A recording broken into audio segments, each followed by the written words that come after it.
اب جیسے ہی حمل کا وقت گزرا اور بچہ پیدا ہونے کا وقت آیا، فلما پھر جب وضعتھا اس نے جنم دیا اس کو.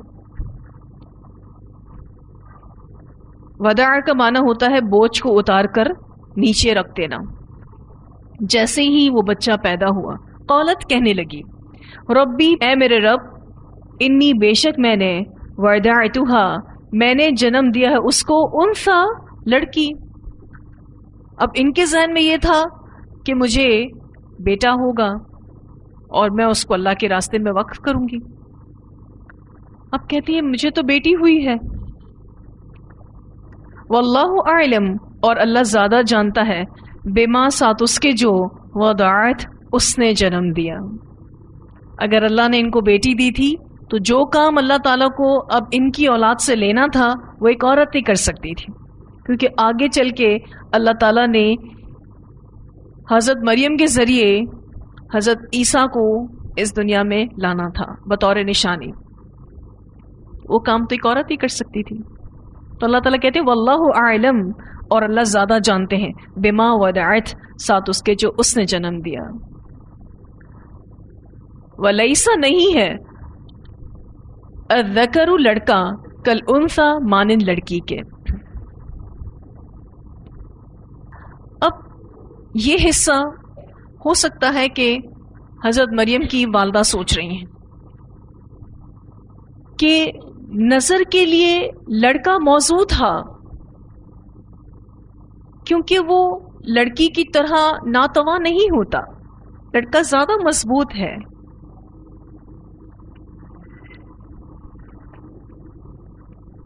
اسی لیے وہ شاید سوچ رہی تھی وَلَيْسَ الذَّكَرُ كَالْأُنثَى. اور یہ حصہ اللہ کے کلام کا بھی ہو سکتا ہے کہ جو کام اللہ کو اس لڑکی سے لینا تھا وہ لڑکے سے نہیں لے سکتا تھا،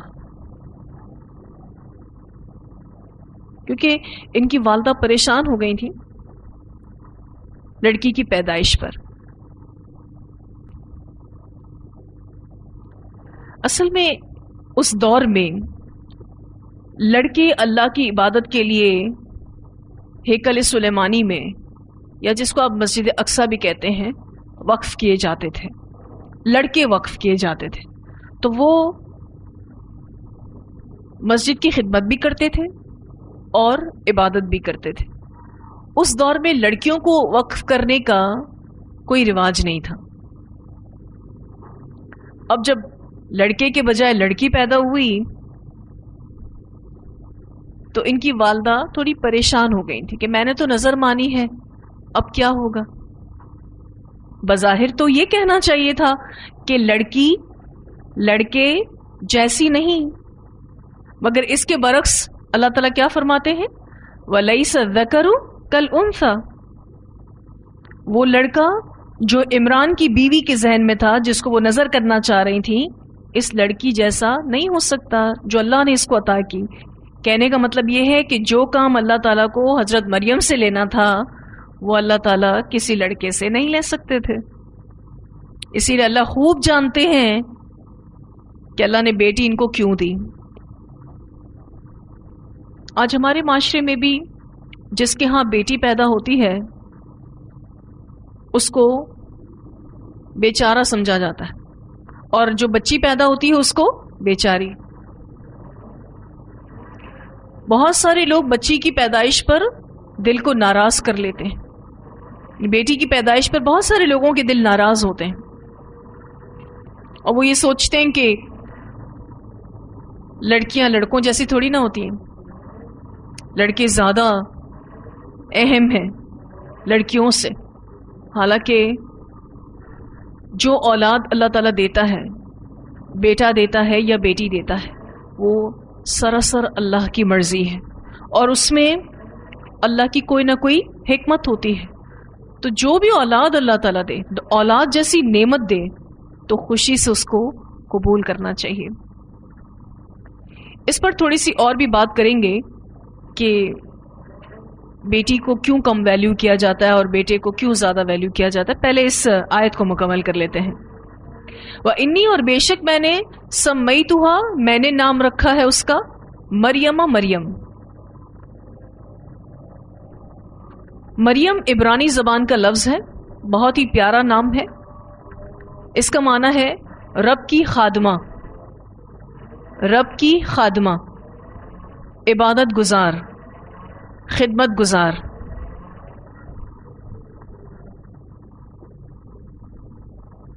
مریم کا معنی اللہ کی ایسی بندگی جس میں نمازوں میں خشوع و خضوع ہو، روزوں میں تقوی ہو، اور پھر بندوں کے حقوق بھی ادا کیے جائیں. مریم کا معنی اللہ کی ایسی بندگی جس میں نمازوں میں خشوع و خضوع ہو، روزوں میں تقوی ہو، اور بندوں کے حقوق بھی ادا کیے جائیں. نام بھی انہوں نے ایسا ہی رکھا جیسا وہ اپنی بچی کو دیکھنا چاہتی تھیں. یہاں اس حصے سے ایک فہم بھی حاصل ہوتا ہے وَإِنِّي سَمَّيْتُهَا مریم، اور بے شک میں نے اس کا نام رکھا ہے مریم. کے بچے کا نام ولادت کے پہلے روز بھی رکھا جا سکتا ہے. 7ویں دن کا انتظار کرنا ضروری نہیں، بلکہ نام رکھنے کی آخری حد 7واں دن ہے. یہ 7ویں دن آپ پھر نام بھی رکھ لیں اور عقیقہ بھی کر لیں، جو کہ سنت سے ثابت ہے. رسول اللہ صلی اللہ علیہ وسلم نے فرمایا، آج رات میرے گھر میں بچہ پیدا ہوا ہے اور میں نے اپنے باپ ابراہیم علیہ السلام کے نام پر اس کا نام ابراہیم رکھا ہے. اسے مسلم نے روایت کیا. رسول اللہ صلی اللہ علیہ وسلم کے جب بیٹے پیدا ہوئے تھے تو آپ صلی اللہ علیہ وسلم نے اسی دن ان کا نام ابراہیم رکھا تھا. سیدنا انس بن مالک رضی اللہ تعالیٰ عنہ بیان کرتے ہیں کہ میری والدہ نے جب بچے کو جنم دیا تو وہ اپنے بھائی کو رسول اللہ صلی اللہ علیہ وسلم کی خدمت میں لے گئے. انس جو تھے وہ اپنے بھائی کو اٹھا کر آپ صلی اللہ علیہ وسلم کے پاس لے گئے تو آپ صلی اللہ علیہ وسلم نے گھٹی دی اور اس کا نام عبداللہ رکھا. اس سے بخاری نے روایت کیا ہے. یعنی کھجور کو منہ میں میش کر کے اور بچے کے تالو میں لگا دینا، یہ پہلی گٹی ہوتی ہے جو کہ سنت سے ثابت ہے کہ آپ کر سکتے ہیں. شہد چٹا سکتے ہیں یا کھجور کو منہ میں چیو کر کے اس کو سافٹ سا پیسٹ بنا کے اور منہ میں ڈال دیا اور پھر اس کا نام بھی رکھا. تو یہ دونوں حدیثوں سے بھی پتہ چلتا ہے کہ جس دن بچہ پیدا ہوا ہے اسی دن نام رکھا گیا ہے. تو بچے کا نام ولادت کے پہلے روز بھی رکھا جا سکتا ہے. وَإِنِّي اور بے شک میں اعیذها میں پناہ میں دیتی ہوں اس کو بکا ساتھ تیری وذریتها اور اس کی اولاد کو من الشیطان الرجیم شیطان مردود سے. ایک اچھی ماں کی سوچ یہاں بتائی جا رہی ہے کہ پیدا ہونے سے پہلے اپنے بچے کے حوالے سے کیا فکر تھی اور پیدا ہونے کے وقت وہ کیا کر رہی ہے. کہتی ہیں کہ میں نے اس کو تیری پناہ میں دیا اور اس کی اولاد کو بھی تیری پناہ میں دیا تاکہ یہ شیطان مردود سے بچ جائے. اللہ تو اس کو اور اس کی اولاد کو اپنی پناہ میں لے لے تاکہ یہ شیطان مردود سے بچے. سیدنا ابو ہریرہ رضی اللہ عنہ بیان کرتے ہیں کہ رسول اللہ صلی اللہ علیہ وسلم نے فرمایا، ہر بچہ جب پیدا ہوتا ہے تو شیطان اسے چھوتا ہے. شیطان کے اس کچوکے لگانے کی وجہ سے بچہ چیخ چیخ کر رونے لگتا ہے. ہاں البتہ مریم اور ان کے بیٹے عیسیٰ علیہ السلام شیطان کے کچوکے سے محفوظ رہے تھے. یہ حدیث بیان کرنے کے بعد ابو ہریرہ رضی اللہ عنہ فرماتے ہیں، اگر تم چاہو تو یہ آیت پڑھ لو، وَإِنِّي أُعِيذُهَا بِكَ وَذُرِّيَّتَهَا مِنَ الشَّيْطَانِ الرَّجِيمِ. اس سے بخاری نے روایت کیا ہے. یعنی حضرت مریم اور ان کے بیٹے پیدا ہونے کے ساتھ روئے نہیں تھے کیونکہ اللہ تعالیٰ نے ان کو شیطان کے کچوکے سے محفوظ رکھا تھا. کیوں؟ کیونکہ ان کی ماں نے دعا کی تھی. تو ایک اچھی ماں کی سوچ بتائی جا رہی ہے کہ وہ اپنی اولاد کے لیے دعا بھی کرتی ہے اور وہ اپنی اولاد کی فکر بھی کرتی ہے. اور اس طرح کی دعا وہی ماں کر سکتی ہے جس کے دل میں ایمان ہو کہ اللہ تو میری اولاد کو اور اس اولاد کی اولاد کو شیطان سے بچا، میری اولاد کو بھی شیطان سے بچا اور میری اولاد کی نسلوں کو بھی تو شیطان سے بچا. ان کو بہت شدت سے اس بات کا احساس تھا کہ شیطان ہمارا سب سے بڑا دشمن ہے. تو آج جس کو بھی اس بات کا احساس ہوگا کہ شیطان ہمارا سب سے بڑا دشمن ہے تو وہ اس سے بچنے کے لیے اللہ کی پناہ ضرور مانگے گا، اپنے لیے، اپنی اولاد کے لیے اور اپنی نسلوں کے لیے.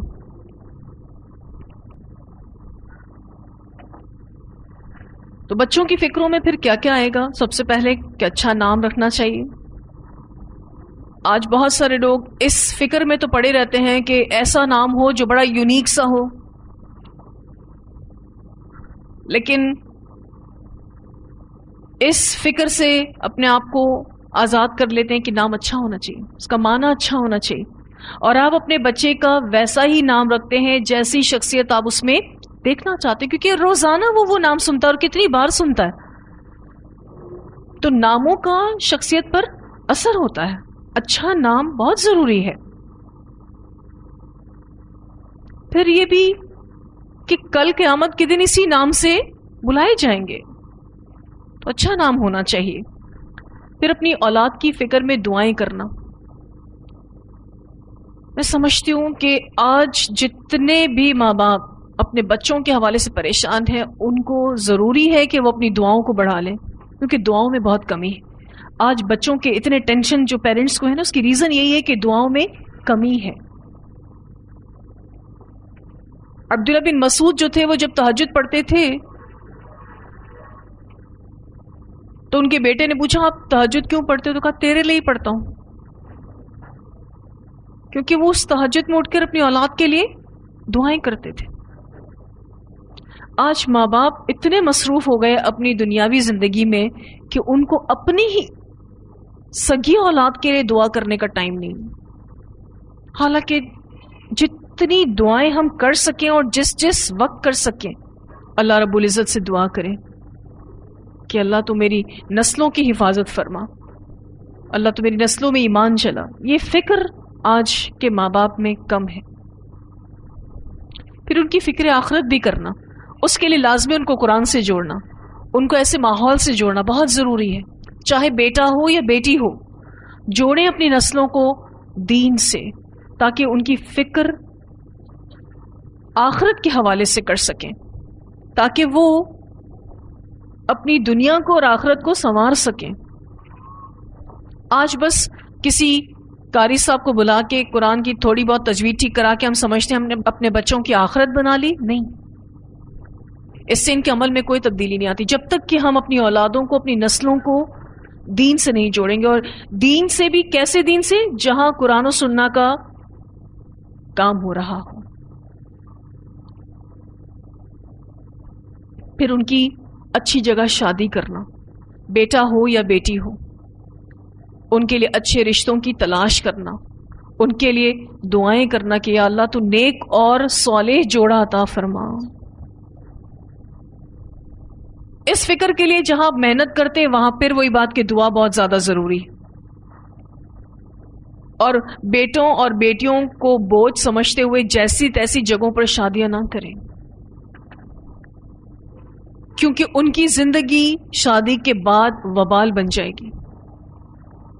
آج بہت سارے ایسے ماں باپ جو جلد بازی میں فیصلے کر کے اپنے بچوں کو جیسے تیسے سسرال میں بھیج دیتے ہیں. ایسا نہیں کرنا چاہیے. اور سب سے بڑھ کر جو سمجھوتا کیا جاتا ہے وہ دین کے معاملے میں کیا جاتا ہے. دنیاوی اعتبار سے اگر کسی کا کام کاج اچھا نہیں ہے یا کسی لڑکی کی شکل و صورت اچھی نہیں ہے تو وہاں شادی نہیں کریں گے. لیکن دینی کمپرومائز، نماز نہیں پڑھتا، قرآن پڑھنے نہیں آتا، نماز نہیں پڑھتی، قرآن پڑھنے نہیں آتا، عورت ہے تو حجاب نہیں کرتی، ساری چیزیں اگنور کر دیتے ہیں، پھر اس کے بعد پریشانی ہوتی ہے۔ اگر دیندار بچی کی شادی کسی بے دین گھرانے میں ہو جاتی ہے، وہ لڑتے لڑتے لڑتے لڑتے ہو سکتا ہے کہ تھک جائے، اپنے نفس سے بھی اور آس پاس کے لوگوں سے اور ماحول سے۔ اسی لیے ماں باپ کی اولین ذمہ داری ہے کہ وہ اپنے بچوں کی اچھی جگہ شادی کریں، کیونکہ شادی کو دنیا کا کام سمجھ کے کیا جا رہا ہوتا ہے، حالانکہ شادی باقاعدہ ایک ایسا عمل ہے جس سے دنیا بھی اچھی ہوگی اور آخرت بھی اچھی ہوگی، نسلیں اس سے آگے بڑھ رہی ہوتی ہیں۔ تو اولاد کی فکر ہم سب کے اوپر لازم ہے۔ میں کچھ بائبل کے ٹیکسٹ کو آپ کے سامنے پڑھنا چاہ رہی تھی، جس سے آپ کو اس بات کا احساس ہوگا کہ ان کے ہاں یعنی اہل کتاب کے ہاں عورت کا کیا مقام ہے، اور پھر اس کے مقابلے میں جب ہم قرآن پڑھتے ہیں، نبی اکرم صلی اللہ علیہ وسلم کی احادیث پڑھتے ہیں، تو اس میں عورت کا کیا مقام ہے۔ بائبل کا بیان بیٹی کے لیے ڈاٹر کا نہیں بلکہ شیم فل ڈاٹر کا لفظ استعمال کیا جاتا ہے۔ بیٹی کے لیے بیٹی کا نہیں بلکہ شرمناک بیٹی کا لفظ استعمال کیا جاتا ہے۔ بائبل کا بیان ہے کہ بیٹی کی پیدائش ایک نقصان ہے، اس کے برعکس لڑکے خاص تعریف حاصل کرتے ہیں۔ وہ آدمی جو اپنے بیٹے کو تعلیم دے، اس کا دشمن اس پر رشک کرے گا، یعنی وہ بیٹا قابل رشک ہے۔ یہودی ربوائی جو ہیں، یہ خاص طور پر یہودی ہوتے ہیں جو علماء قسم کے ہوتے ہیں، لڑکوں کو زیادہ ترجیح دیتے۔ ان کے لیے اچھا ہے جن کے بچے لڑکے ہیں، اور ان کے لیے برا ہے جن کے بچے لڑکیاں ہیں۔ لڑکے کی پیدائش پر سب خوش ہوتے ہیں اور لڑکی کی پیدائش پر سب افسردہ ہوتے ہیں۔ جب دنیا میں لڑکا آتا ہے تو یہ کہتے ہیں سکون آتا ہے، اور جب لڑکی آتی ہے تو کچھ نہیں آتا۔ لڑکی اپنے والد کے لیے ایک دردناک بوجھ اور شرم کا باعث ہوتی ہے۔ ایک اور روایت میں آتا ہے کہ تمہاری بیٹی ہوشیار ہے، اپنی نظر تیز رکھو، کہیں وہ تمہیں تمہارے دشمن کی ہنسی کا باعث نہ بنا دے، یا پھر افواہ کا مضمون نہ بنا دے، اور نہ ہی تمہارے لوگوں میں تمہاری بے عزتی کرا دے، یعنی بیٹیاں بے عزتی کا باعث ہیں۔ لڑکی کی تعلیم کے بارے میں آتا ہے تلمود میں۔ تلمود کہتے ہیں وہ من گھڑت کہانیاں جو فرعون اور نمرود بادشاہ نے لکھی تھیں۔ تلمود میں لڑکی کی تعلیم کے بارے میں آتا ہے کہ عورتیں تورات کی تعلیم سے مستثنا ہیں، عورتوں کو تورات کی تعلیم نہیں دی جائے، عورتوں کو تورات پڑھنے کی ضرورت ہی نہیں ہے۔ کچھ یہودی ربوائی کہتے ہیں کہ تورات کے الفاظ کے لیے جل کر ختم ہو جانا اس سے بہتر ہے کہ کوئی عورت اس کو ہاتھ لگائے۔ کہتے ہیں تورات جل جائے اس سے اچھا کہ کوئی عورت اس کو ہاتھ لگائے۔ ایک اور جگہ پر لکھا ہے کہ جس نے اپنی بیٹی کو تورات سکھا دی، اس نے گویا اس کو بے حیائی سکھا دی۔ سینٹ پال جو ان کے بڑے فادر ہیں یا پادری ہیں، کہتے ہیں کہ عورت کو چاہیے کہ وہ چرچ میں خاموشی اختیار کرے، یعنی اس کو مذہبی معاملات میں بولنے کی اجازت نہیں ہے۔ عہد نامہ قدیم میں آتا ہے، اولڈ ٹیسٹیمنٹ میں آتا ہے، یہ تورات کو کہتے ہیں کہ مطابق کوئی بھی عورت جو حیض کی حالت میں ہو ناپاک سمجھی جاتی ہے، اس کی ناپاکی کا اثر دوسروں پر بھی پڑتا ہے، یعنی عورت صرف خود ناپاک نہیں ہوتی بلکہ دوسروں کو بھی ناپاک کر دیتی ہے۔ اس کے بارے میں لکھا ہے کہ جب عورت کا خون بہے، یعنی جب اس کو پیریڈز آئیں، اس کی یہ ماہانہ ناپاکی کی حالت 7 دن تک جاری رہے گی، اور اگر اس کو کوئی بھی چھوئے تو وہ شام تک ناپاک ہوگا۔ ایسی عورت جس بستر پر لیٹے تو بستر ناپاک، جس چیز پر بیٹھے وہ چیز ناپاک، جو بھی اس کے بستر کو چھوئے اسے چاہیے کہ وہ اپنے کپڑے دھوئے اور پانی سے نہائے تاکہ وہ شام تک پاک ہو جائے۔ پھر اسی طرح عورت کو حیض کی حالت میں ایک مخصوص ناپاک گھر میں چلے جانا چاہیے۔ تلمود کے مطابق اگر حیض والی عورت حیض کے شروع میں 2 مردوں کے درمیان سے گزر جائے تو ان میں سے ایک کی قاتل ہوگی، اور اگر حیض کے آخر میں گزرے تو دونوں کے درمیان لڑائی کا باعث ہوگی۔ حیض والی عورت کا شوہر اس کے پیر کے نیچے والی خاک کو چھونے سے بھی ناپاک ہو جاتا ہے، جس کی وجہ سے اسے یہود کی مجلس یا عبادت خانے میں آنے کی اجازت نہیں۔ اسی طرح وہ پادری جس کی ماں، بیٹی یا بیوی حیض کی حالت میں ہو، مخصوص اذکار عبادت خانے میں یا یہود کی مجلس میں نہیں پڑھ سکتا، اور یہ سب باتیں ریفرنسز کے ساتھ موجود ہیں۔ آج ہمارے ہاں بھی بہت ساری چیزیں اس درجے کی تو نہیں، لیکن اس سے ملتی جلتی موجود ہیں۔ اس میں خاص طور پر وہ بستر ناپاک، وہ صوفہ ناپاک، جی جا نماز کو ہاتھ نہیں لگا سکتی، ہر چیز کو دھوتے رہتے ہیں پھر، حالانکہ اسلام میں ایسا کچھ نہیں ہے۔ اب آپ نے یہ بائبل میں موجود ورسز پڑھے، اور اس میں کتنی چیزیں غلط بھی ہوں گی، کیونکہ آپ یہ جانتے ہیں کہ یہ اپنی کتابوں میں تحریف کر چکے ہیں۔ اس کے برعکس آپ قرآن پڑھتے ہیں، اس کے برعکس آپ احادیث پڑھتے ہیں، اس میں عورت کا کیا مقام ہے، اللہ تعالیٰ نے عورت کو کتنا ویلیوڈ کیا ہے۔ نان مسلمز یہ کہتے ہیں کہ اگر ہمیں یہ پتہ نہ ہو کہ یہ قرآن نبی اکرم صلی اللہ علیہ وسلم پر اترا ہے، تو ہم یہ ضرور کہیں گے کہ یہ کسی عورت نے لکھا ہے، کیونکہ اس میں عورتوں کی فیور میں بہت باتیں ہیں۔ پوری سورہ نساء ہے، آپ کو سورۃ الرجال ملتی ہے،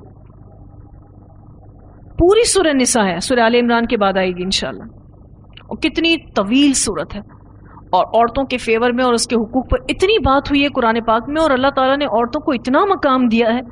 اور اگر آپ ان اولڈ ٹیسٹیمنٹ اور نیو ٹیسٹیمنٹ، ایکچولی یہ وصیت نامہ کہلاتا ہے، ایک کہلاتا ہے عہد نامہ قدیم اور ایک کہلاتا ہے نیا عہد نامہ، اولڈ ٹیسٹیمنٹ اور نیو ٹیسٹیمنٹ۔ ایکچولی دو بڑے ڈویژنز ہیں بائبل کے، اولڈ ٹیسٹیمنٹ تورات کو کہتے ہیں، اور نیا عہد نامہ یا نیو ٹیسٹیمنٹ جو ہے وہ انجیل کو کہتے ہیں۔ ان سب میں یہ باتیں ملتی ہیں۔ شاید یہی سوچ ہمارے ہاں ٹرانسفر ہوئی ہے کہ ہم کہتے ہیں کہ بیٹی کم ہے اہمیت کے اعتبار سے اور بیٹا زیادہ ویلیوڈ ہے۔ ایسا کچھ بھی نہیں ہے، اولاد اللہ کی نعمت ہے۔ ایز مسلم ہمیں اس بچے کی فکر کرنی ہے، اس کا اچھا نام رکھیں، اس کی دنیا کی بھی فکر کریں، اس کی آخرت کی بھی فکر کریں۔ جہاں دنیا میں اس کو پڑھا لکھا رہے ہیں وہاں اس کو دینی تعلیم بھی دیں۔ جہاں آپ دیگر اور ضرورتوں کا خیال کرتے ہیں تو زوج بھی انسان کی ضرورت ہے، اس کے لیے بھی کوشش کریں کہ اپنے بچوں کی اچھی جگہ شادی کریں۔ تو آج تفسیر کو بس اتنا ہی رکھتے ہیں، تلاوت بھی ہم انشاءاللہ پھر لیسن کو جب مکمل کریں گے تب سن لیں گے انشاءاللہ تعالی، ٹھیک ہے جی۔ وآخر دعوانا ان الحمد للہ رب العالمین، سبحانک اللہم وبحمدک، نشہد ان لا الہ الا انت، نستغفرک ونتوب الیک۔